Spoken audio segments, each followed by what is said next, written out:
لبيك اللهم لبيك لبيك لا شريك لك لبيك إن الحمد والنعمة لك والملك لا شريك لك لبيك اللهم لبيك لبيك لا شريك لك لبيك إن الحمد والنعمة لك والملك لا شريك.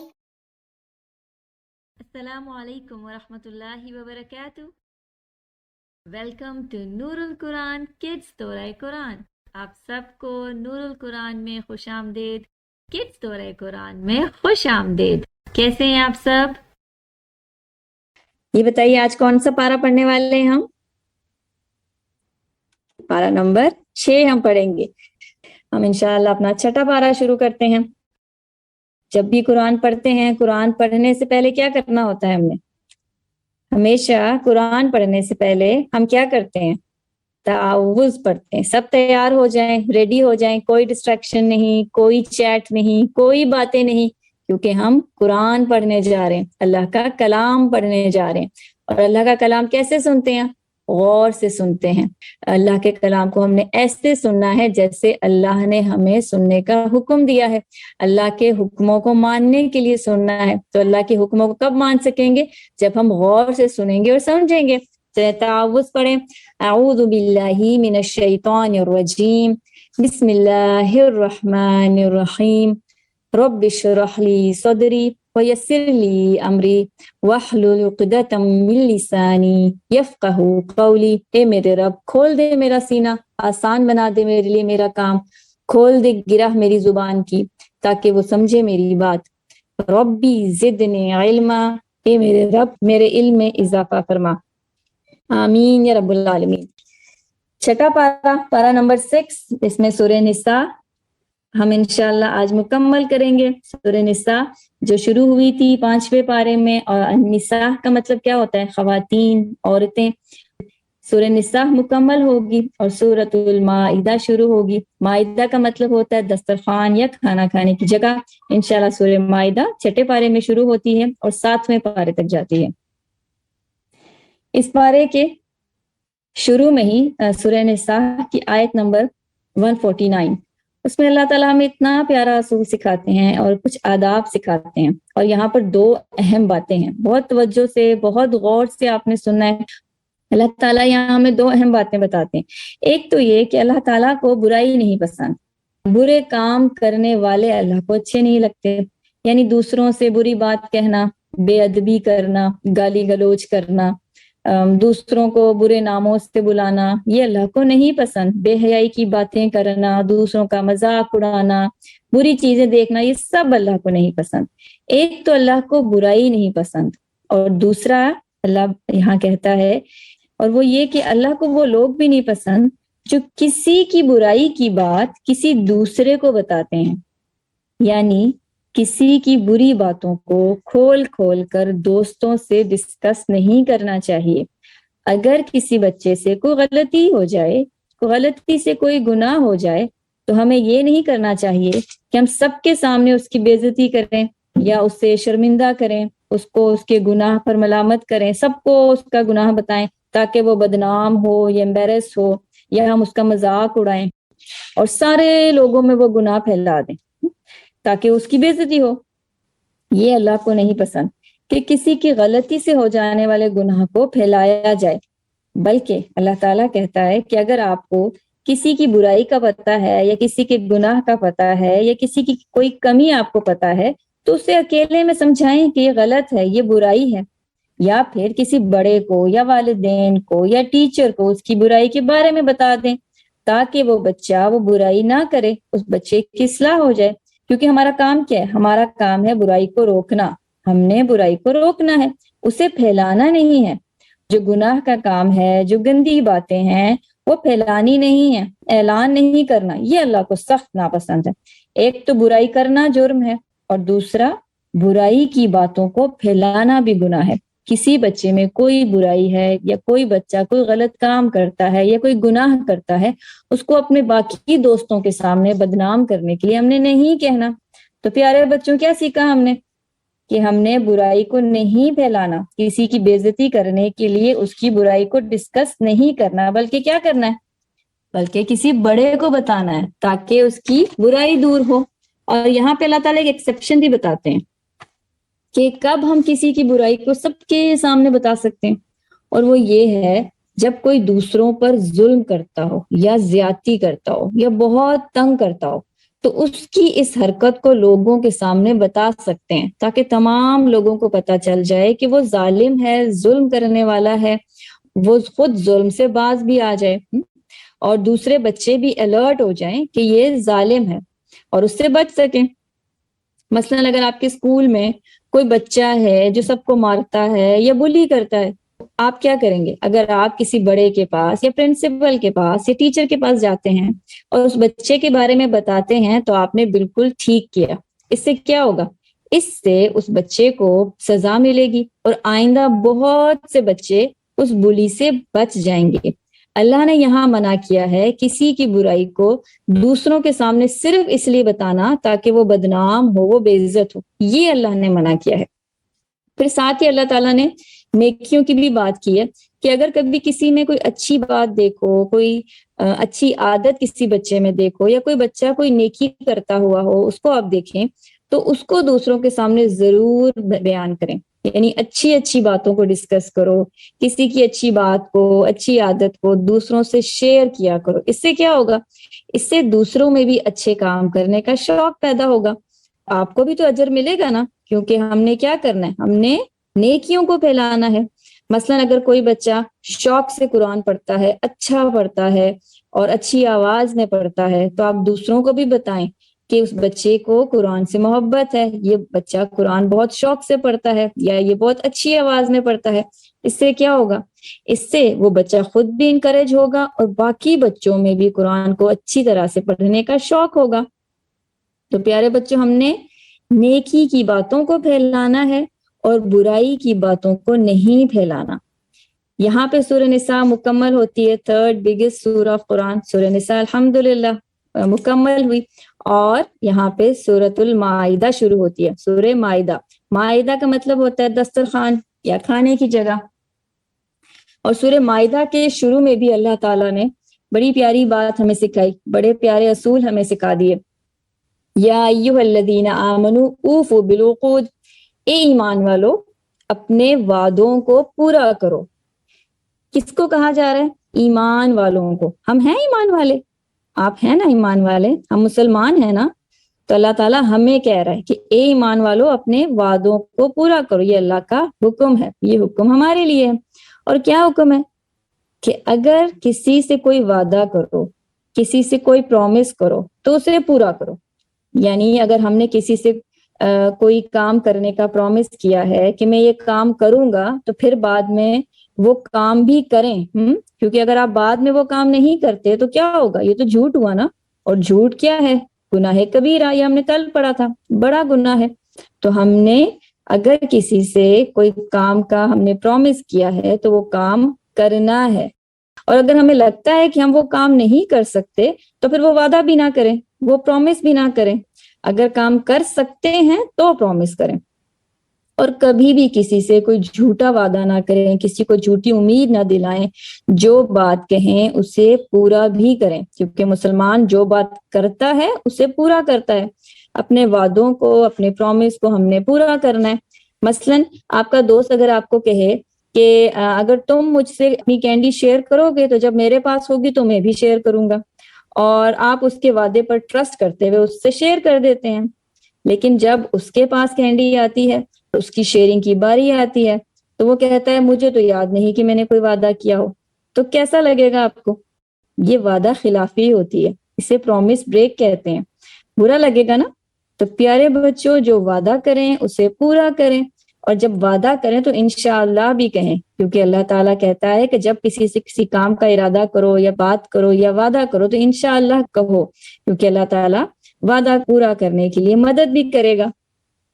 اگر کبھی کسی وجہ سے آپ اپنا پرومس پورا نہ کر سکیں یا وعدہ پورا نہ کر سکیں جس میں آپ کی اپنی کوئی غلطی نہ ہو، تو اپنے اس دوست کو آپ سوری ضرور کریں، اس سے آپ معافی ضرور مانگیں، اور بتائیں کہ کوشش کے باوجود آپ اپنا پرومس پورا نہیں کر سکے۔ تو پیارے بچوں، مسلمان وہ ہوتا ہے جس کے اخلاق بہت اچھے ہوتے ہیں، وہ دوسروں کو ہرٹ نہیں کرتا، دوسروں کا خیال رکھتا ہے، اور اگر کبھی کسی سے کوئی وعدہ کرتا ہے، پرومس کرتا ہے تو اسے پورا کرتا ہے۔ ہم نے بھی وہی پرومس کرنا ہے جس کے بارے میں ہم شور ہوں، ہمیں یقین ہو کہ ہم وہ کام کر سکتے ہیں، کیونکہ یہ اللہ کا حکم ہے کہ ہم نے وعدوں کو پورا کرنا ہے انشاءاللہ۔ آگے آیت نمبر 1 to 5 شروع کی آیات میں 1 سے 5 تک اللہ تعالیٰ نے ہمیں حلال اور حرام کھانے کے بارے میں بتایا ہے، یعنی کون سا کھانا کھانا چاہیے اور کون سا کھانا نہیں کھانا اللہ تعالیٰ نے ہمیں بتا دیا۔ اور کھانا کھاتے ہوئے ہمیں چند باتوں کا خاص خیال رکھنا چاہیے۔ ہم دیکھ لیتے ہیں کہ کھانا کھانے کے آداب کیا ہیں۔ ہمیں صاف ستھرا ہیلدی کھانا کھانا چاہیے جو پاک ہو، طیب ہو، صاف ہو، یعنی جنک نہ ہو۔ ایسا کھانا جسے کھا کر ہم اسٹرانگ ہو، طاقت آئے ہمیں، جو مزے کا بھی ہو، خوشبودار بھی ہو، جس سے ہمیں فائدہ بھی ہو، جس سے ہمیں طاقت ملے تاکہ ہم اچھے نیک کام کر سکیں۔ کھانے کے معاملے میں بچوں کو بہت پکی اور چوزی نہیں ہونا چاہیے۔ جو کھانا صاف ستھرا گھر میں بنا ہوتا ہے اسے اللہ کی نعمت سمجھ کر خوش ہو کر کھانا چاہیے اور اللہ کا شکر بھی ادا کرنا چاہیے، اور کبھی بھی بچوں کھانا ضائع نہیں کرنا چاہیے، اور اتنا ہی اپنے پاس کھانا ڈالیں جتنا آپ کھا سکتے ہیں، اور اتنا زیادہ بھی نہ کھائیں کہ آپ کو سستی ہونے لگے اور دوسروں کا حصہ بھی نہ کھا جائیں، صرف اپنا حصہ کھائیں، اور کھانے کو اچھے طریقے سے ہاتھ دھو کر بسم اللہ پڑھ کر کھانا کھانا چاہیے۔ کوشش کیا کریں کہ مل جل کر کھانا کھائیں، یعنی سب کے ساتھ بیٹھ کر آرام سے بیٹھ کر کھانا کھائیں، کیونکہ مل جل کر کھانا کھانے سے کھانے میں برکت ہوتی ہے۔ اور کبھی بھی چلتے پھرتے کھانا نہ کھائیں، آرام سے سکون سے بیٹھ کر کھانا کھائیں، اپنے سامنے سے کھانا کھائیں۔ ایسا نہ ہو کہ آپ برتن کے درمیان سے کھانا شروع ہو جائیں، نہیں، بلکہ اپنے سامنے سے کھائیں، اور اگر کھانا بہت گرم ہے تو ٹھنڈا کر کے کھائیں۔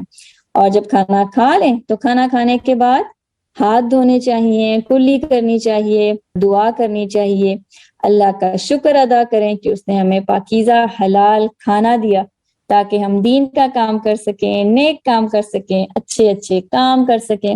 اور کبھی بھی کھانے پر تنقید نہیں کرنی چاہیے کہ کھانا ایسا ہے، کھانا ویسا ہے، نہیں، آپ نے سیدھے ہاتھ سے کھانا کھانا ہے۔ کوشش کریں کہ سنت طریقے سے 3 انگلیوں سے کھانا کھائیں، اور اگر کھانا کھاتے ہوئے نوالا نیچے گر جائے، زمین اگر پاک اور صاف ہو تو آپ اس کھانے کو اٹھائیں اور بسم اللہ پڑھ کر کھا لیں۔ تو یہ کچھ آداب تھے کھانا کھانے کے۔ مجھے امید ہے کہ آپ انشاءاللہ آج ان آداب کا خیال رکھیں گے، کیونکہ یہ نیکیاں ہیں نا، اور رمضان میں تو ہم نے بہت ساری نیکیاں کرنی ہیں، تو ان نیکیوں کا ہم نے خیال رکھنا ہے۔ آگے سورہ مائدہ آیت 6 میں وضو کا حکم ہے۔ یا ایھا الذین آمنوا اذا قمتم الی الصلاۃ فاغسلوا وجوہکم۔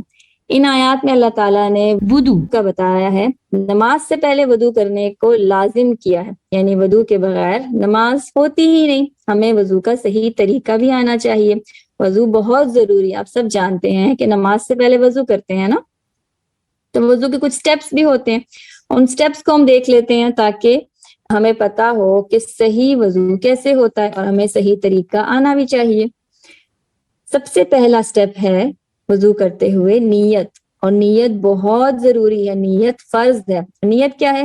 دل میں خیال، دل میں سوچ کہ، یعنی کوئی دعا نہیں ہے نیت کی، نہ ہی کوئی الفاظ ہیں خاص نیت کے، آپ نے صرف دل میں ارادہ کرنا ہے کہ میں وضو کرنے لگا ہوں یا کرنے لگی ہوں، تو یہ کافی ہے، اس کے کوئی خاص الفاظ نہیں ہوتے۔ اس کے بعد بسم اللہ پڑھنی ضروری ہے، پھر دونوں ہاتھ 3 دفعہ کلائی تک یعنی رسٹ تک آپ نے دھونے ہیں، پھر 3 دفعہ کلی کرنی ہے۔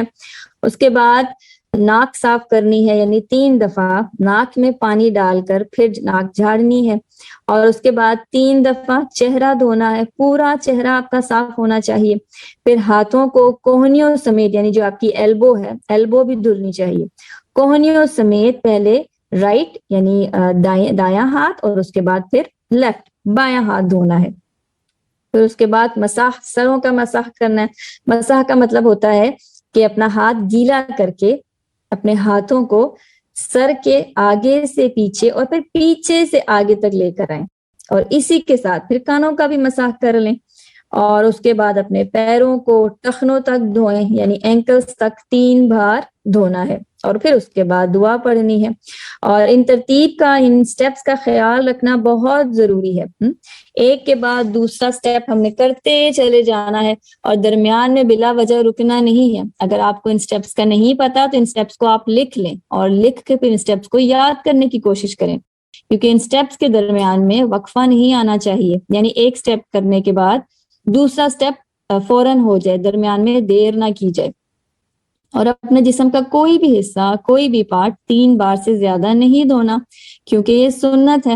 اور ہم نے ایسے وضو کرنا ہے کہ کوئی بھی حصہ ڈرائی نہ رہے, یعنی کوئی بھی حصہ خشک نہ رہے.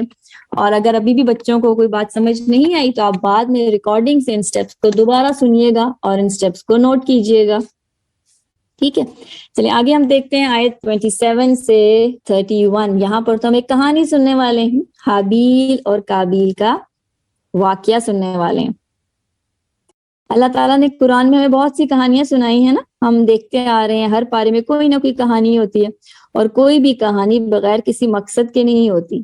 اسلام میں قصے اور کہانی سنانے کا بھی مقصد ہوتا ہے تاکہ ان کہانیوں سے ہم لیسن لیں, ہم نصیحت لیں, ہم سبق حاصل کریں اور کچھ سیکھیں.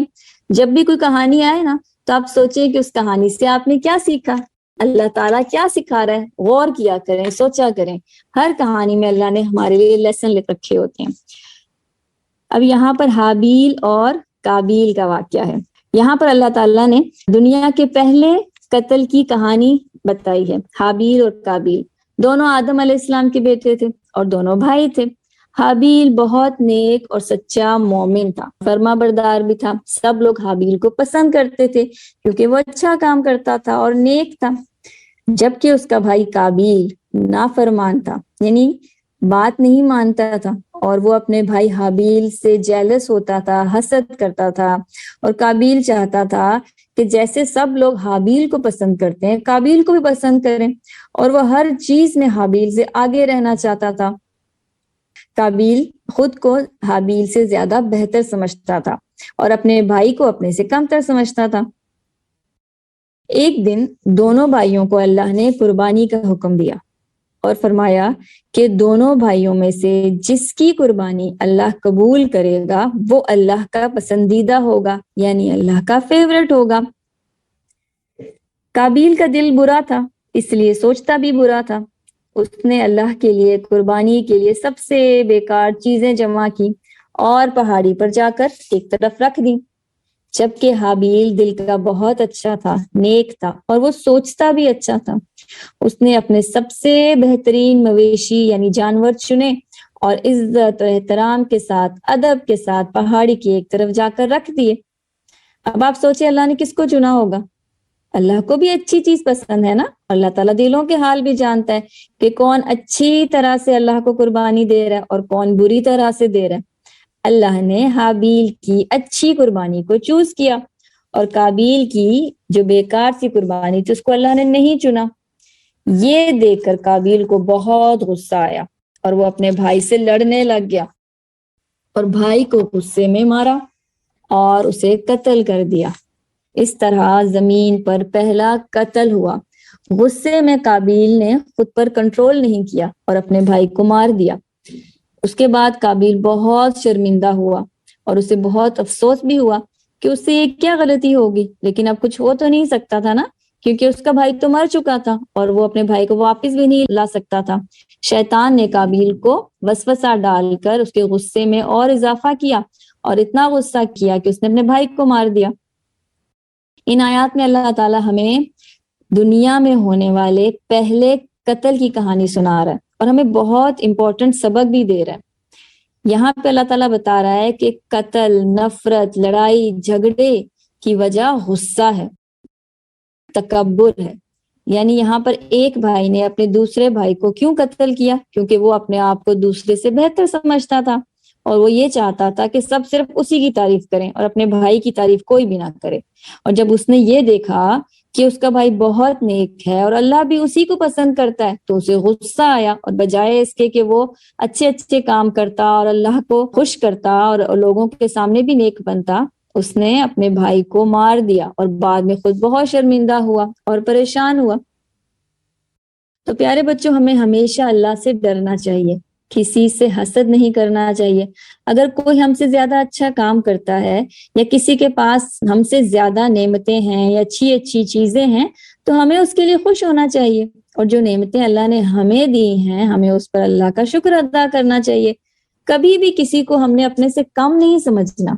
جیلسی اور حسد انسان سے بڑے بڑے گناہ کرا دیتا ہے، اس کے بعد پھر انسان شرمندہ بھی ہوتا ہے اور انسان خود ہی اپنا نقصان کر دیتا ہے۔ اگر کسی کی اچھی بات یا اچھی چیز دیکھیں تو اس سے نفرت نہیں کرنا چاہیے، یہ بری بات ہے، کیونکہ اسے بھی تو اللہ نے نعمت دی ہے نا، وہ اللہ کا فیصلہ ہے کہ کس کو کتنا دینا ہے، کیا دینا ہے۔ ہمیں اللہ کے فیصلوں پر ٹرسٹ کرنا ہے، بھروسہ کرنا ہے۔ اور ہم نے یہ بھی سیکھا نا کہ اللہ کو اس کی قربانی پسند ہے جو خوشی خوشی اچھے طریقے سے قربانی کرے۔ اللہ تعالیٰ دلوں کے حال جانتا ہے نا، اسے پتا ہے کہ ہم کوئی بھی کام کس نیت سے کر رہے ہیں، ہماری نیت کیا ہے کام کرنے میں۔ حابیل اور قابیل کے اس واقعے سے ہم یہ بھی دیکھتے ہیں نا کہ غلط کام کا انجام بھی غلط ہوتا ہے، برا کام ہمیشہ شرمندہ کرتا ہے، امبیرس کرتا ہے، اور پھر بعد میں ہمیں افسوس بھی ہوتا ہے۔ ہمیشہ ہمیں اللہ سے ڈرنا چاہیے، کبھی بھی کسی سے جیلس نہیں ہونا، حسد نہیں کرنا، اپنے آپ کو کبھی بھی دوسروں سے بہتر نہیں سمجھنا، دوسروں کو کبھی بھی اپنے آپ سے کم نہیں سمجھنا۔ ہم نے حابیل اور قابیل کے واقعے کے بعد آگے اگلی آیت میں 38 اور 39 میں چوری کا ذکر ہے۔ چوری ایک کبیرہ گناہ ہے، کسی کی چیز کو اس سے پوچھے بغیر، اسے بتائے بغیر چھپ کر چھپا لینا اور اسے اپنا بنا لینا تاکہ اسے پتہ نہ چلے اور وہ چیز آپ کو مل جائے، یہ چوری ہے۔ اسلام میں چوری کرنا بہت بڑا گناہ ہے، اللہ تعالیٰ کو چور بالکل بھی پسند نہیں ہے، اور اس کی سزا بھی بہت سخت ہے۔ چوری کی سزا چور کے ہاتھ کاٹنا ہے، بہت سخت سزا ہے۔ اور کیوں ہے؟ تاکہ لوگ چوری سے ڈریں، چوری سے باز آ جائیں، اللہ سے ڈریں، سزا سے ڈریں، اور کسی کی چیز کو بھی ہاتھ نہ لگائیں۔ اور چوری کرنے والا تو کسی کو اچھا نہیں لگتا نا، کیونکہ کوئی اس پر بھروسہ نہیں کرتا۔ چور کی مدد کرنے والا یا چور کا ساتھ دینے والا بھی گناہ کرتا ہے۔ اللہ تعالیٰ آپ سب بچوں کو چوری جیسے برے کام سے، برے عمل سے ہمیشہ بچا کر رکھے۔ آگے آیت نمبر 42 میں عدل اور انصاف کی بات ہے۔ اللہ تعالیٰ ہمیں انصاف کا حکم دیتا ہے، یعنی اگر آپ کو ایک چاکلیٹ دی جائے اور کہا جائے کہ اپنے 3 دوستوں میں اس کو ڈیوائیڈ کریں، یعنی 3 دوستوں کو برابر چاکلیٹ کا حصہ دیا جائے، تو آپ کیا کریں گے؟ آپ نے تینوں کو ایک جیسا دینا ہے۔ ایسا نہ ہو جو آپ کا بہت اچھا دوست ہے اس کو آپ زیادہ دے دیں، جو ذرا کم دوست ہے اس کو کم دے دیں، کسی کو کم کسی کو زیادہ، ایسا نہیں کرنا، سب کو برابر دینا ہے۔ اسے انصاف کہتے ہیں، سب کو برابر چیز دینا انصاف ہے۔ اللہ تعالیٰ خود بھی انصاف کرتا ہے اور ہمیں بھی انصاف کا حکم دیتا ہے۔ اس کے بعد پارے کے اینڈ میں اللہ تعالیٰ امامت کی بات کرتے ہیں۔ امامت کا مطلب کیا ہوتا ہے؟ جس طرح مسجد میں جاتے ہیں ایک امام ہوتا ہے نا، سب کو وہ لیڈ کرتے ہیں، تو امامت کا مطلب لیڈ کرنا ہوتا ہے۔ ہم نے بہترین امت کے بارے میں پڑھا تھا 4 پارے میں، اور بیسٹ لوگ، بیسٹ بچوں کے بارے میں پڑھا تھا کہ اللہ تعالیٰ نے مسلمانوں کو بیسٹ امت بنایا ہے۔ تو اللہ تعالیٰ یہاں بتاتے ہیں کہ سب سے پہلے اللہ نے بنی اسرائیل کو بیسٹ لوگ بنایا تھا، یعنی بہترین لوگوں کا ٹائٹل دیا تھا، بہترین امت کا ٹائٹل دیا تھا، لیکن پھر وہ نافرمانی کرنے لگے، انہوں نے اللہ کے حکموں کو نہیں مانا، تو اللہ نے ان سے وہ امامت کا ٹائٹل واپس لے لیا، پھر نصارہ کو دے دیا وہ ٹائٹل، لیکن پھر انہوں نے بھی اللہ کی بات نہیں مانی، تو اب اللہ نے مسلمانوں کو، یعنی آج کا جو مسلمان ہے، آپ میں جو آج کا مسلمان ہے، وہ بہترین امت ہے، وہ اللہ کے دین کا، اسلام کا لیڈر ہے۔ اور اگر آج کا مسلمان بھی اپنی ڈیوٹی نہیں کرے گا تو اللہ کسی اور کو لے آئے گا، جیسے نصارہ کو اور بنی اسرائیل کو چینج کر دیا اور مسلمانوں کو لے آئے۔ تو ہم نے اللہ کی حکموں کو ماننا ہے اور وہ غلطی نہیں کرنی جو پہلے کے لوگوں نے کی، ورنہ اللہ کو تو ہماری کوئی ضرورت نہیں ہے، اللہ تو دین کا کام کروا لیتا ہے، ہم سے نہیں تو کسی اور سے کروا لے گا۔ تو کیا آپ کبھی چاہیں گے کہ اللہ ہمیں چھوڑ کر کسی اور کو بیسٹ امت کا ٹائٹل دے؟ نہیں نا۔ اس کے لیے ہمیں کوشش کرنی ہوگی، اللہ کی بات ماننی ہوگی، اور وہ کام کرنے ہوں گے جو ہم ہر پارے میں اللہ کے حکموں کو پڑھتے آئے ہیں۔ یہاں پر ہمارا پارا مکمل ہوتا ہے، ایک نظر دیکھ لیتے ہیں کہ آج کے بارے میں ہم نے کیا کیا پڑھا. سب سے پہلے سورہ نساء میں ہم نے دیکھا کہ نہ بری بات کہنی ہے، نہ بری بات کرنی ہے، نہ کسی اور کی برائی کو ہم نے اچھالنا ہے. پھر ہم نے دیکھا کہ ہم نے وعدہ پورا کرنا ہے، پھر پاکیزہ کھانے پینے کے آداب کا ہم نے خیال رکھنا ہے، پھر اگر پرومس کریں تو اسے پورا بھی کریں.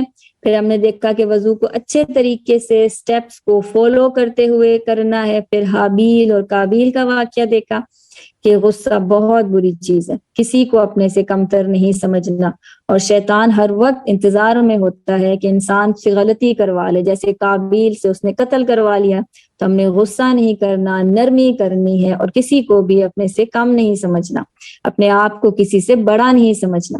پھر ہم نے دیکھا کہ چوری بڑا گناہ ہے، اس سے بچنا ہے. پھر ہم نے دیکھا کہ انصاف کرنا ہے، کیونکہ اللہ تعالیٰ کو انصاف کرنا پسند ہے، اللہ تعالیٰ خود بھی انصاف کرنے والا ہے. پھر ہم نے دیکھا کہ اللہ کے حکموں کو ہم نے ماننا ہے تاکہ ہم بہترین امت بنیں اور اللہ تعالیٰ ہمیں بنی اسرائیل کی طرح کی سزا بھی نہ دے. یہاں پہ الحمدللہ ہمارا چھٹا پارہ مکمل ہوا. جو کچھ پڑھا ہے اللہ تعالیٰ اس پر ہمیں عمل کی توفیق دے. جزاکم اللہ خیر کثیرہ. السلام علیکم ورحمۃ اللہ وبرکاتہ.